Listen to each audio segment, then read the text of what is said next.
impossible is not a fact, it's an opinion. When someone tells me it's impossible, I always just look at them. Anybody around me knows that they can't do that. So that's part of it. But if they didn't know me, it's your opinion. And they'll say, no, science shows. And I say, yeah, now how many times has science showed something's impossible? Now science shows it's possible. Things are impossible until somebody does it. And so I find that, most of your business people, you look at businesses and what does it take to make a business grow? It's not impossible to make a business grow. A business has been shrinking for a long time, or it's been stuck. The real problem is always, the chokehold is always the psychology and the skills of the leader, always. And 80% of that is psychology and 20% is the mechanics. Like if you don't know how to read your financials and you're trying to fly the plane of your company, I mean, come on. If all you do is go down, you look at profit and loss and you see what it is and you have a beer, either way, you either celebrate or you get depressed, something, you're gonna be in trouble, right? But if you have the skill sets, that's one thing. But you can get any skill set if you have the psychology. And anytime a business is not growing, it is not because it's impossible. It's because they aren't innovating, and they're not innovating because they're believing it's impossible. I mean, if we all know what does it take to transform, and obviously help people, it takes 3 things to create a breakthrough in anything, in your personal life, in your business, anywhere. You need a strategy. But that's not the first place you should look, and it's the first place all of us look. Me too. It's our inherent thing. You want to lose weight? Well, how do I do it? I want to grow my business? How do I do it? It's instinctive. We've been trained to think that way. But the problem is the how-to is usually not that complex. I mean, come on. 70% of America, 75% of America now is overweight? Is that because it's so complex how to be fit and strong? Right?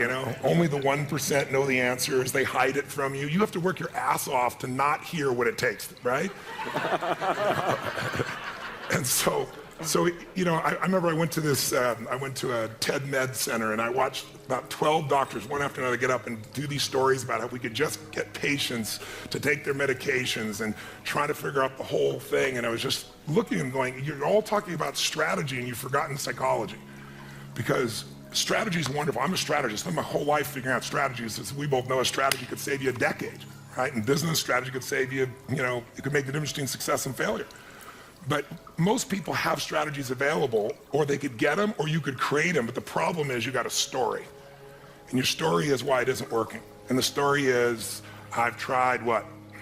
Everything. If you tried everything, you'd be fit, right? If you tried everything, you'd be profitable. If you tried everything, you'd be there. But people say it, I'm big boned. That's what I used to say. I'm still big boned, but I'm 38 pounds lighter than I was 25 years ago, and I've never gained it back, right? When I was big boned, that was my story. All the good ones are gone. That's why I'm not in a relationship. Or they're gay and I'm not, or I'm gay and they are, or whatever the story is. There's always a story. And what I tell people is, if you can just divorce the story of your limitation and marry the truth of your unlimited capacity, then the whole game changes. But it's hard to do that because when you're in your story, you don't even realize it. So you need a third piece for a breakthrough, and that's really what my life's about, which is changing people's states. Because in a different state, we're different people. Can mean people be nice? Yes or no? Yes or no? Of course they are, when they're in a nice state. Can nice people be mean? Sure, they get a mean state. So really learning to train yourself to be in an ideal state where the best of you comes out for yourself, for your family, for your mission, for your world, for your coworkers. To me, that's one of the most important decisions in life to make. You ask me, out of all the people I've met, all the things I've seen, what creates a magnificent life? Everybody has goals and dreams that are different. Some people want, picket fence. Some want to make $1 billion. Some, want to have this huge breakthrough in technology. Some people want to write beautiful poetry.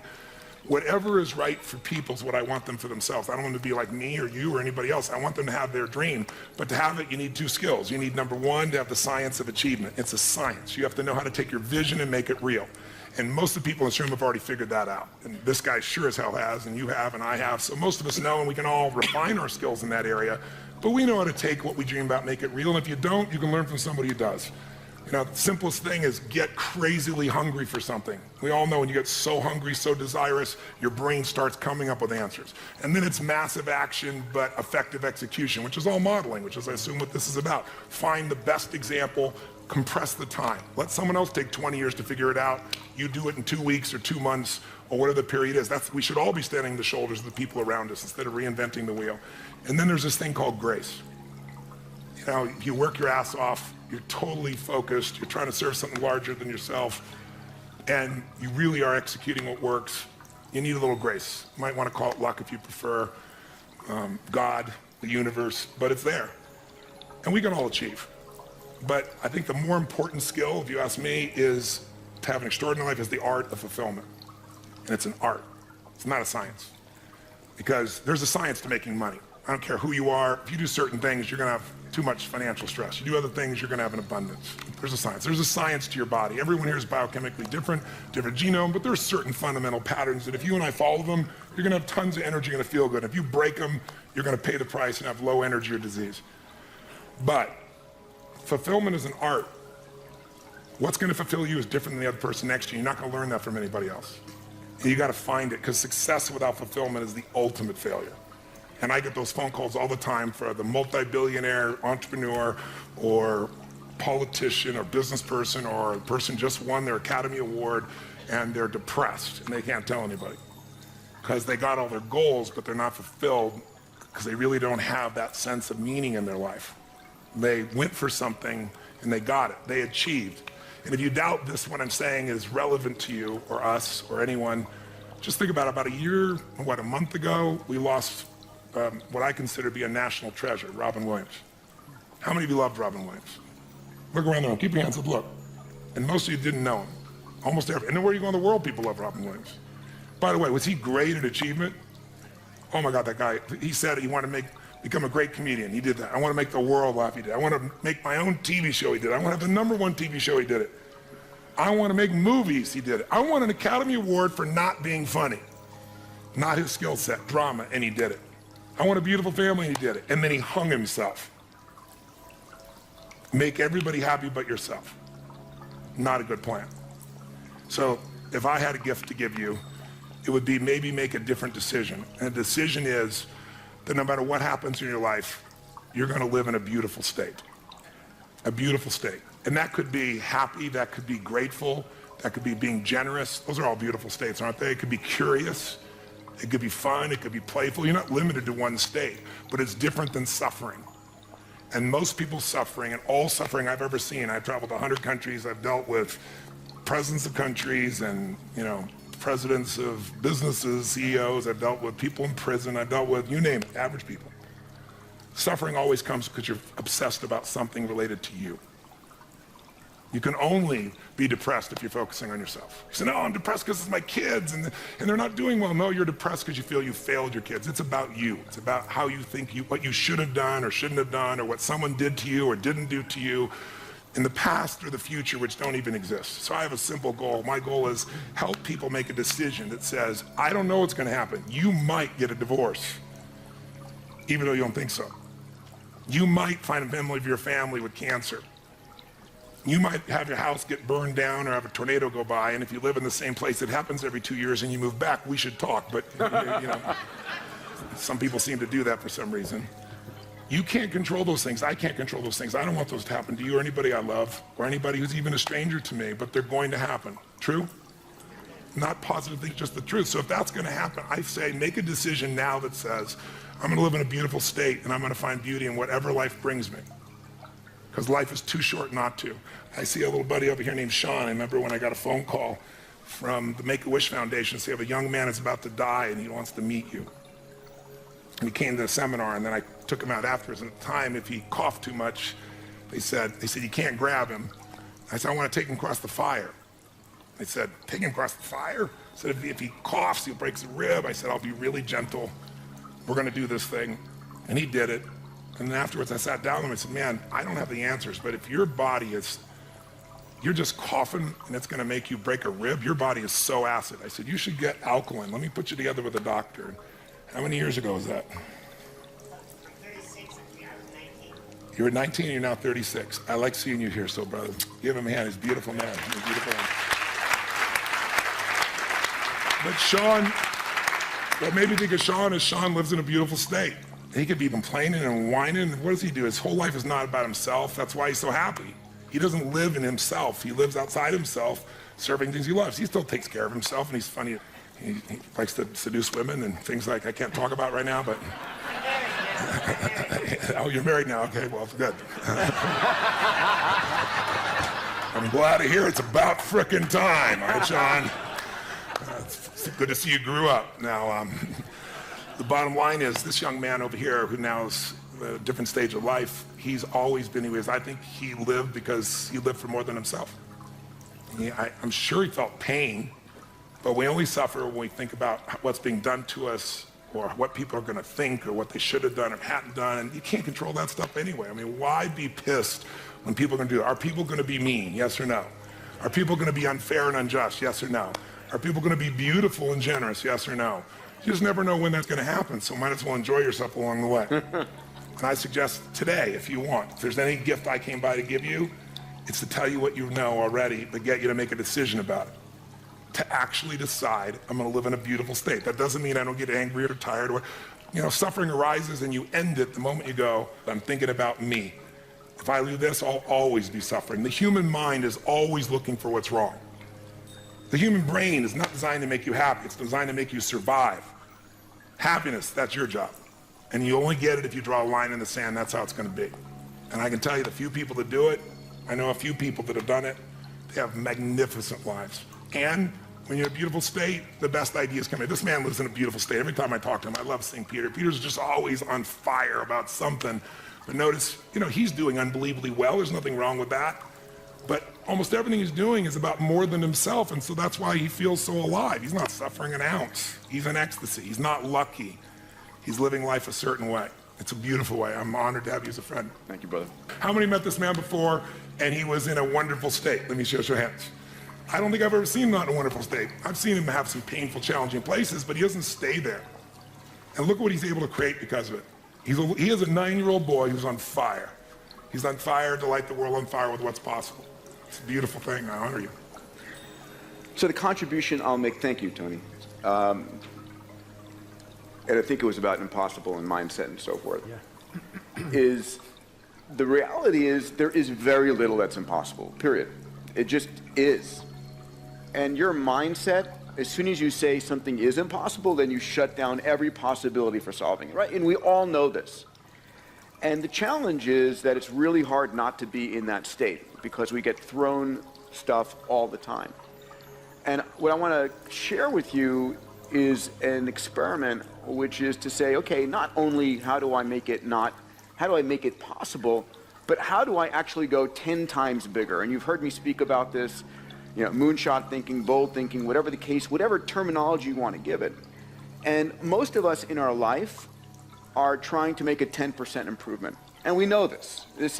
I'm trying to increase my revenues by 10%. I'm trying to reduce my sales by 10%, save 10% more of the lands out there, whatever it truly is. We all have this sort of beaten into us by life and by the rest of the universe that you can make these small incremental improvements. But the fact of the matter is that there are those in the world that go 10 times bigger. And every one of us can be that. And as soon as you say, I want to not only solve this thing, but go 10 times bigger in my work, in the things, and can I say this, in something that you're truly passionate about, not just about earning a little bit more money. I mean, it really should be in something that you care truly about, that is bigger than yourself, that is impacting the world. As soon as you try and go 10 times bigger, 3 magical things happen. Number one, even if you have no idea how to solve it, no idea how to get there, you'll be amazed at what you come up with. And what's interesting is our legacy, our past, anchors us to where we are today. And you have to let go of that. You truly have to let go of all the stuff in your past, what you thought you'd done, all of the infrastructure that you've built to let yourself go. When Elon Musk built Tesla, the reason Tesla was such an amazingly better car is he didn't have 100 years of Detroit to hold on to. He started with a clean sheet of paper. And imagine what could be. The second thing is when you try and go 10 times bigger versus 10% bigger, it's 100 times the value proposition. And it's never 100 times more expensive or 100 times harder. And so you get this increased capability. And then the third thing is when you try and go 10 times bigger, to solve a problem 10 times bigger, you've got to reinvent stuff. You have to actually go and figure out, okay, I have no idea how I'm going to solve that, but you're going to start to reinvent things. So when Eric and I were working on, asteroid mining, we had to reinvent. We had to have so much computational power on board the spacecraft. We had to come up with brand new sensors and hyperspectral and midwave IR that didn't exist, had never been licensed, because these spacecraft were going to be operating at 200 million miles away, and that forced us to come up with new kinds of capabilities that were not currently possible. And you'll be amazed what those capabilities that you create in your business, in your life, enable you to do. And so there's this massive benefit, this payoff, this dividend that comes from expanding your mind and not being anchored to the past. And so I think that there are very few things that are truly impossible. I think that impossible is a state of mind. And I'll say one other thing, the people in your life are part of that anchoring. And so how do you anchor yourself with a new set of people? Right? I'm looking at my dear friend Naveen Jain here, with whom we've opened up XPRIZE India and are really working on solving women's and girls' issues in India and providing abundant drinking water in India. I mean, so how do you surround yourself with amazing people who live in the state of anything is possible? I'm blessed at XPRIZE, at Singularity University, at HLI and PRI. I live that constantly. And so how do you do that? Where are you doing that? What is your nothing is impossible community? Here. It is truly here. And so that's really critically important, because once you get into that mindset, then you start freeing yourself from that you tell yourself and people tell you. Because we are living in a world where constant, amazing miracles happen. The other thing, because I'll put my commercial into this, stop watching the news. Stop watching the news. You could not pay me enough to have the Crisis News Network or the Constantly Negative News Network, whatever you call CNN, pollute my mind. Really, I have social networks, I have Google filters and so forth. I was just telling Ariana about this, and hopefully she'll do this. I want on the front page of Huffington Post, I said, I want a slider where I can control the percentage of positive news stories. Right? How would you like that? Instead of, because right now it's 10 to 1 negative to positive. It's true. It's like, why would you possibly invest in the world and in the life and all these things if the world is falling apart? If the Crisis News Network is like showing you airplane accident, airplane accident, airplane accident, what problem is that the news networks never tell you, there was no school shooting today at this school, or this airplane actually flew LA to New York and actually made it and everybody survived. That's not news. And so we get this disproportionate view, and so our minds are constantly, the mindset you have when you watch the negative news is awful. Not that it's not going on. It's not that there's this amazing hardship and lives that are on the precipice of hunger and death around the world. But the world is getting better at an extraordinary rate, and you can make a difference in it. And there is no problem. There is no problem we cannot solve, period. End of statement. So. Awesome. All right, so since both of you are two of the greatest achievers and biggest thinkers, at least that I know. In the history of humanity. Honest to God, you know what? No, in a very serious way. It's funny. I can't imagine there will ever be another Tony Robbins. You are a freaking freak of nature. That's true. A force of nature. And I mean, one of the most amazing things, like when I went to date with Destiny, he'll ask, how many of you came here, you're thinking about committing suicide?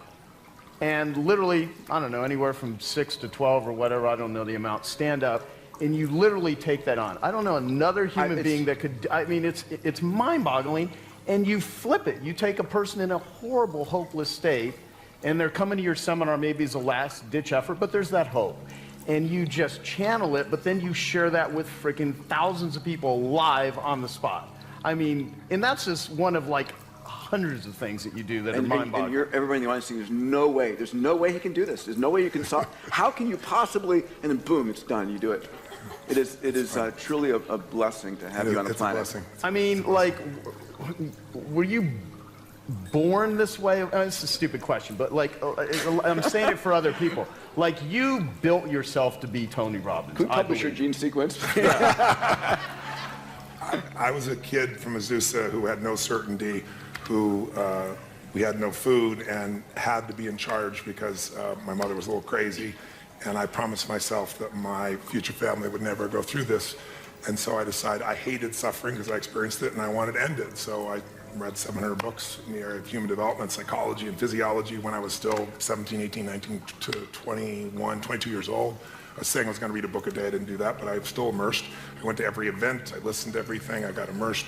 But when it comes to people, I've been doing this for, 38 years, and I've been with 50 million people, so, and 100 countries. So there's nothing I haven't seen at this point when somebody stands up. So it's beautiful. It happens different every time. It comes through me.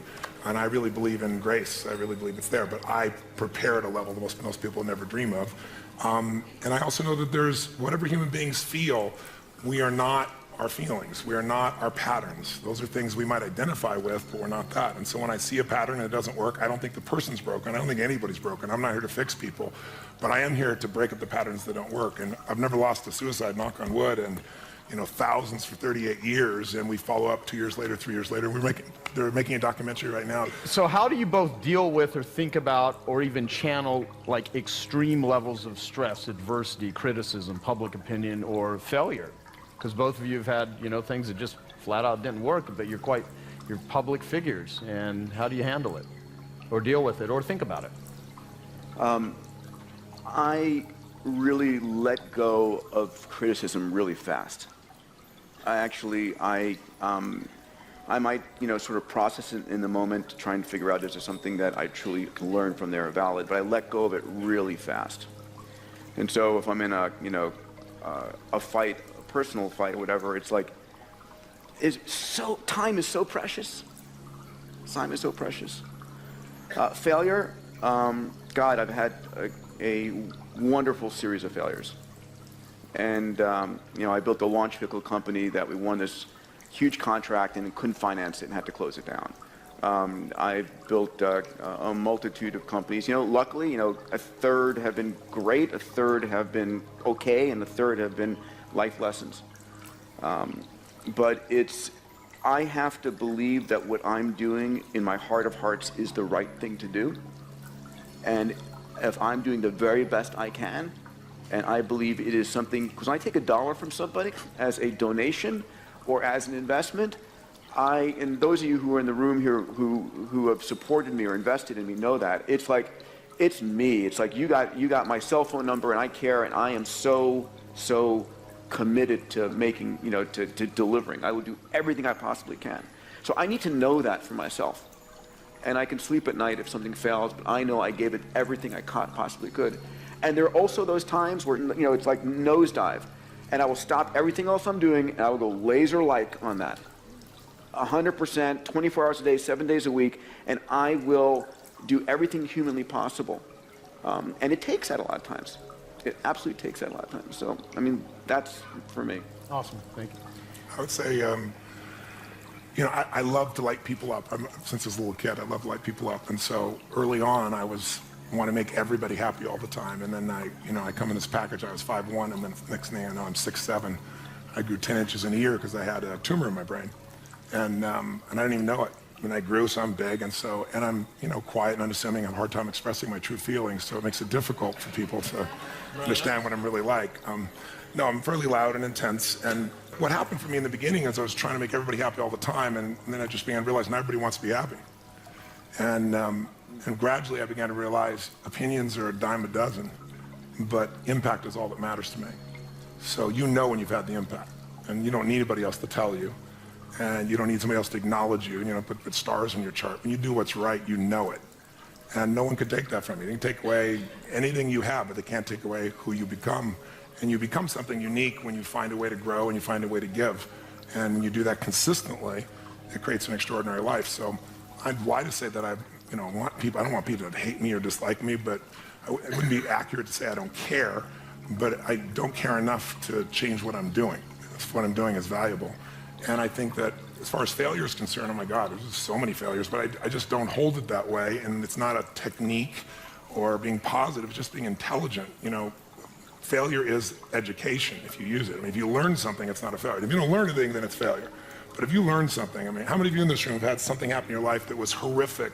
You hated it. You'd never want to go through it again. You never want somebody you care about to go through it. But looking back on it 5, 10 years later, you say, I'm so glad I went through that because it made me so much stronger or so much smarter or maybe care so much more. Who can relate? I'm curious, right? So if that's true, then why not adopt the philosophy that life is not happening to me, it's happening for me. And that everything's happening for me, even what I thought was failure. And now my job is to figure out where's the benefit and use it for greater good. So I could probably list unlimited failures, but I would be insincere because I don't really look at it as failure, and that's not because I'm positive, it's just because I work my ass off to figure out what can I learn from that, how can I use that, and I'd like to make people happy, but I've also learned in business, like I fire customers. I don't need them. It's a privilege to do business with us because we will more than deliver times 10.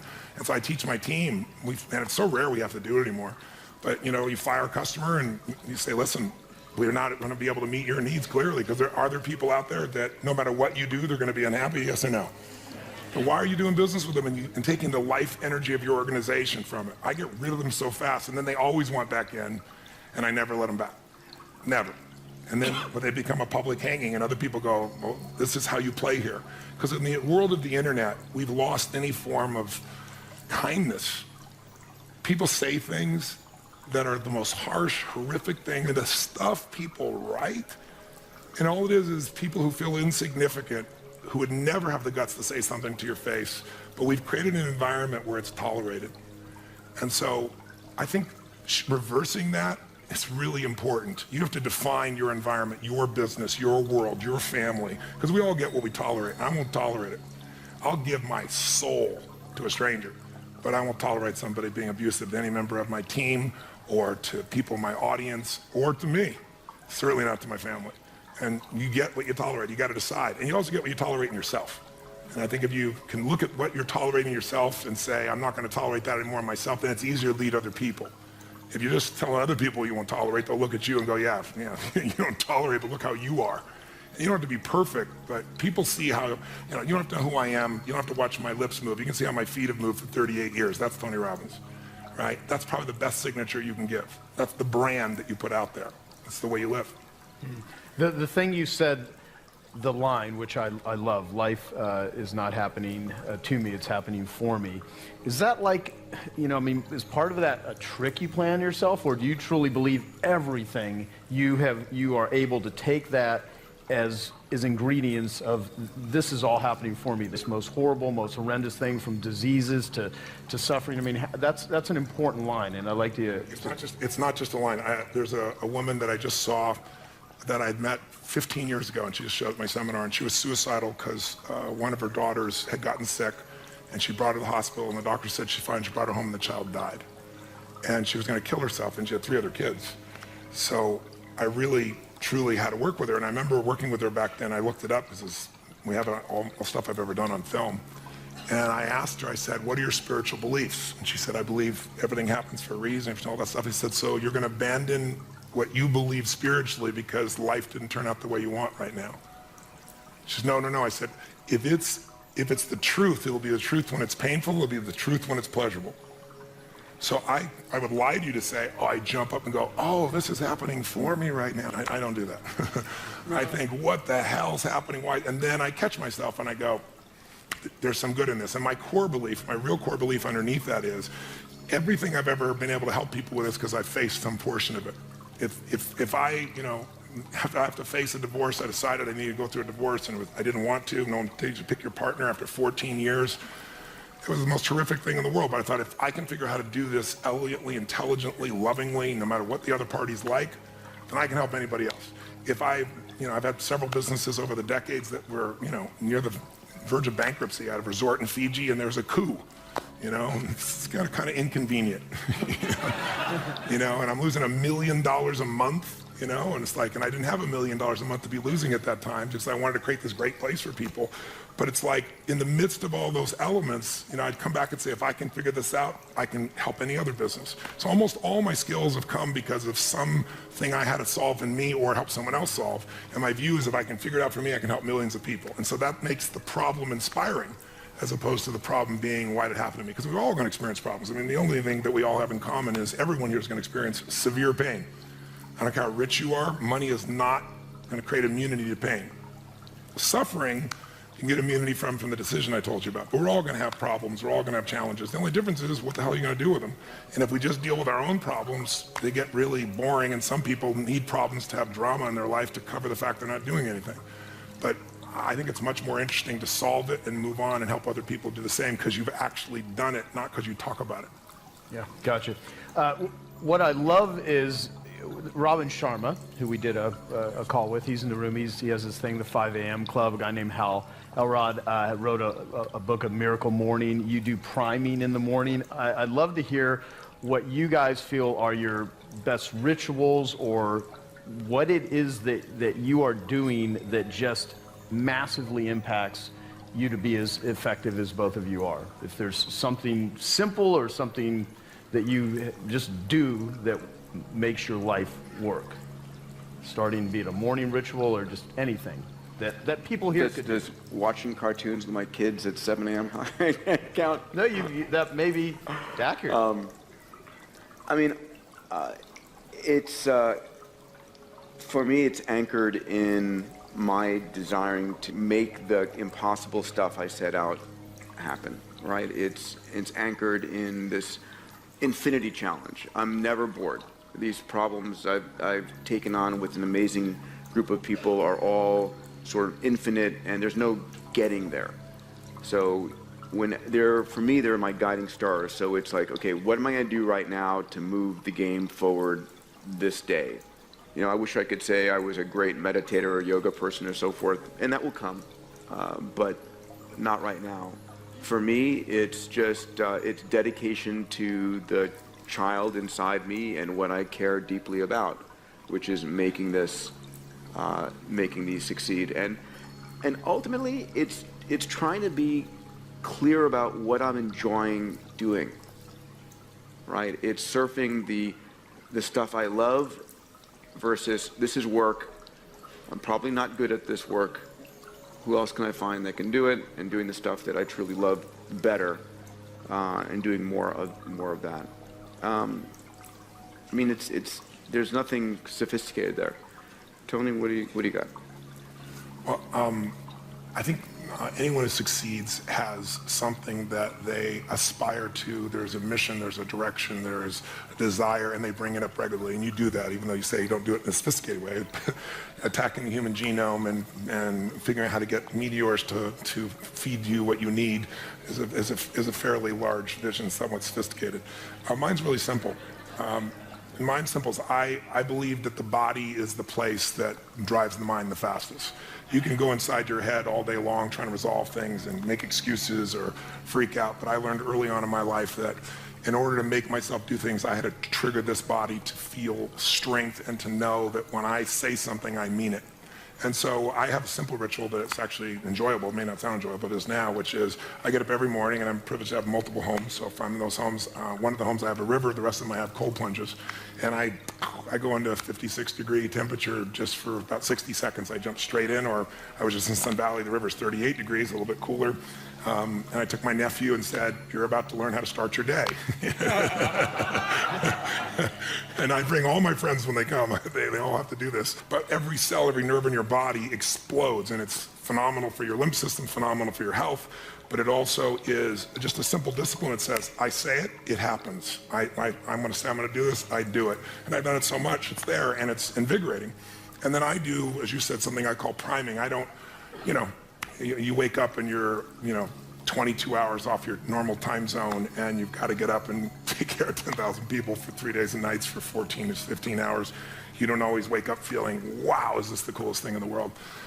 Some wake up and go, what universe is my body in, And so I do my physical ritual, but then I also do this priming. And priming for me is just, I don't hope that I'm going to show up at my best. I create a state for it. Most of you know probably the principle of priming. They've proven it in so many scientific studies. We all think we make our decisions consciously, when much of our decision making that we think is conscious is being made by contextual environmental manipulation that we're not even thinking about. In one study, they took some people and they hired actors that would go to 100 people and they'd walk up to you and they were trained to do the exact same look, same expression, and they'd say, would you hold this? They hand you a coffee cup and they reach in their pocket and grab their phone, put them back, say, thank you very much. They just kind of assume the action. And they would do it the same way, same facial expression. 100 people one way, 100 people out there. And what was the only difference? Cold iced coffee versus hot coffee. An hour later, they come back with some people, different people, who've got little caps on. They're saying, listen, we'll give you $10 if you'll give us 2 minutes. If you read this 3-paragraph story and give us 2 question answers. And they read this little story, everyone reads the same story, and at the end they ask them, how would you describe the main character? What are they like as a person? 80% of the people that got warm coffee said they're warm, they're generous, they're loving, but warm is always one of the language patterns. 80% like clockwork, people got the iced coffee, same story, say that they're very cold, that they use language like being obsessed or being about themselves, selfish, things of this nature. I give you dozens of examples. So what I do each morning is I do a breathing pattern. It's an explosive breathing pattern I learned in India, breathing your breath in and exploding it out, from the gut, out the nose. And I do that 3 sets of 10, pause, 3 sets of 10, pause, 3 sets of 10. So it alters my state. And then I just do 3 things for 10 minutes because I have this deal with myself. If you don't have 10 minutes for yourself, you don't have a life. Who's with me on this?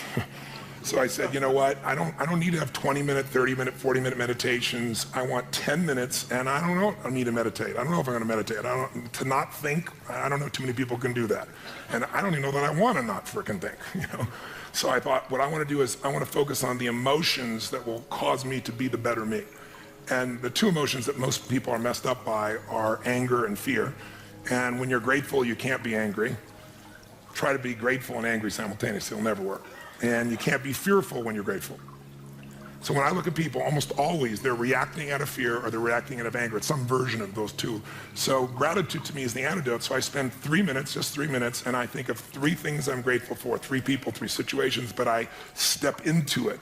I don't remember the roller coaster over there riding it. I put myself in the front seat going over the edge so I feel the moment.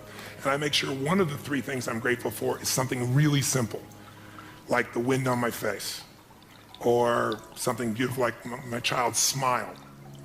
And the reason I do that is because I remember, interviewing some of the astronauts, Buzz Aldrin and these guys, and most of you probably know, you can imagine, to be an astronaut, this man knows, to aspire to do that, and then to go through the thousands of people and be picked, and then to actually go to the moon and stand on the moon and look back and see that picture we've all seen, that blue-green Earth.